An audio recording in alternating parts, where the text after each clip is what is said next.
भारत ने crude production पर windfall tax को घटाकर 0 कर दिया है। चलिए जानते हैं कि क्या है ये पूरी खबर।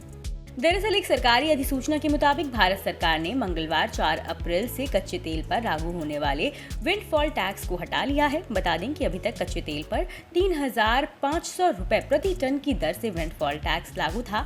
वहीं डीजल पर भी लागू विंडफॉल टैक्स को पहले के 1 रुपए से घटाकर 0.50 रुपए प्रति लीटर कर दिया गया है। बता दें कि भारत ने जुलाई में कच्चे तेल के उत्पादकों पर विंडफॉल टैक्स लगाया था। इसके साथ ही गैसोलीन, डीजल और एविएशन फ्यूल के एक्सपोर्ट पर लेवी लगाने का ऐलान किया था। गौरतलब है कि देश की प्राइवेट रिफाइनरीज पेट्रोलियम उत्पाद की बढ़ती कीमतों का फायदा उठाने के लिए घरेलू बाजार में बिक्री करने की जगह ग्लोबल मार्केट में बिकवाली करके फायदा उठाने के लिए फिराक में थी, जिसको देखते हुए सरकार ने घरेलू बाजार में पेट्रोलियम प्रोडक्ट्स की कीमतों को बढ़ने से रोकने के लिए गैसोलीन, डीजल और एविएशन फ्यूल पर एक्सपोर्ट पर टैक्स लगाने का निर्णय लिया। बताते चलें कि पिछले 2 हफ्तों के औसत भाव के आधार पर हर पखवाड़े पेट्रोलियम प्रोडक्ट पर लगने वाले टैक्स की समीक्षा की जाती है। ये भी बता दें कि गुजरात के जामनगर में एक रिफाइनरी कॉम्प्लेक्स का संचालन करने वाली रिलायंस इंडस्ट्री और रोसनेफ्ट के निवेश वाली नायरा एनर्जी देश से फ्यूल एक्सपोर्ट करने वाली बड़ी प्राइवेट कंपनियां हैं।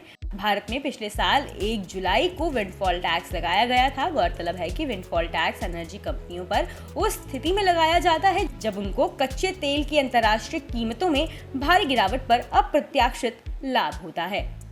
देश और दुनिया की तमाम खबरों के लिए सब्सक्राइब कीजिए मनी कंट्रोल हिंदी के यूट्यूब चैनल को। साथ ही साथ बेल आइकन भी जरूर दबाएं ताकि अगली वीडियो का नोटिफिकेशन आपसे मिस ना हो। इसके अलावा आप हमें फेसबुक, इंस्टाग्राम और ट्विटर पर भी फॉलो कर सकते हैं।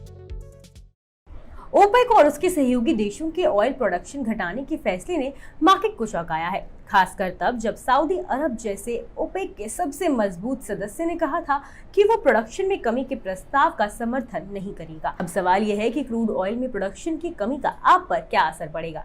नमस्कार, आप देख रहे हैं मनी कंट्रोल हिंदी। क्योंकि 3 अप्रैल को शुरुआती कारोबार में ब्रेंट ऑयल की कीमत 8% उछल गई। कीमतों में उछाल। ब्रेंट क्रूड का प्राइस $86.44 प्रति बैरल तक पहुंच गया। इसका सीधा मतलब है कि पेट्रोल और डीजल की रिटेल कीमतें आने वाले दिनों में बढ़ सकती हैं। इसका असर आपके बजट पर तो पड़ेगा ही, साथ ही इंडिया में सरकार की फाइनेंशियल कंडीशन पर भी पड़ेगा। इंडिया ऑयल की अपनी जरूरत का करीब 80% हिस्सा आयात से पूरी करता है। पेट्रोल की कीमतें पहले से ही 100 से ज्यादा। इंडिया में पहले से ही पेट्रोल और डीजल की कीमतें 100 रुपए प्रति लीटर के करीब चल रही हैं। पेट्रोल की कीमतें तो ज्यादातर राज्यों में 100 रुपए प्रति लीटर को भी पार कर गई हैं। इससे कम इनकम वाले लोगों को दिक्कतों का सामना करना पड़ रहा है। ईंधन के बढ़ते खर्चों को देखते हुए वे अपने दूसरे जरूरी खर्चों में कमी करने को मजबूर हुए हैं। ऐसे में ओपेक और सहयोगी देशों का उत्पादन में कमी का फैसला उनकी मुश्किलें और बढ़ाएगा। महंगाई को काबू में करने में आएगी दिक्कत। एक्सपर्ट्स का कहना है कि ऑयल प्रोडक्शन घटाने का फैसला ऐसे वक्त लिया गया है जब दुनिया के कई बड़े देश महंगाई को काबू में करने की कोशिश कर रहे हैं। ऑयल महंगा होने का सीधा असर इन्फ्लेशन पर पड़ेगा। इंडिया सहित दूसरे देशों की महंगाई को काबू में करने की कोशिशों को बड़ा झटका लगेगा। पहले से ही अमेरिका और यूरोपीय देशों की इकोनॉमी पर आक्रामक मॉनेटरी पॉलिसी का खराब असर पड़ रहा है। इसके मंदी में जाने की आशंका जताई जा रही है। अमेरिका ने फैसले को गलत बताया। अमेरिका ने ओपेक और उसके सहयोगी देशों के उत्पादन घटाने के फैसले की आलोचना की है। उसने कहा है कि मार्केट की मौजूदा स्थितियों को देखते हुए ये कदम पूरी तरह से गलत है। उसने ये भी कहा कि वो ईंधन की रिटेल कीमतों को बढ़ने से रोकने के लिए उत्पादकों और उपभोक्ताओं के साथ मिलकर काम करेगा। $100 प्रति बैरल पहुंच सकता है ब्रेंट। गोल्डमैन सैक्स के एनालिस्ट ने कहा कि पहले के मुकाबले ओपेक प्लस की प्राइसिंग पावर काफी बढ़ गई है। उत्पादन में कमी करने का फैसला चौंकाने वाला है। अगर इसके साथ रूस के उत्पादन घटाने के कदम को मिलाकर देखा जाए तो इस साल दिसंबर तक ब्रेंट क्रूड का प्राइस $95 प्रति बैरल तक पहुंच जाने का अनुमान है और अगले साल दिसंबर तक प्राइस $100 तक पहुंच जाने का अनुमान है। गोल्डमैन सैक्स ने कहा कि अक्टूबर में उत्पादन में कटौती के ओपेक प्लस के पिछले फैसले के उलट इस बार ऑयल की ग्लोबल डिमांड पॉजिटिव है। इसकी बड़ी वजह चीन की इकोनॉमी में मजबूत रिकवरी है। फैसले के इम्प्लीमेंटेशन पर रहेगी नजर।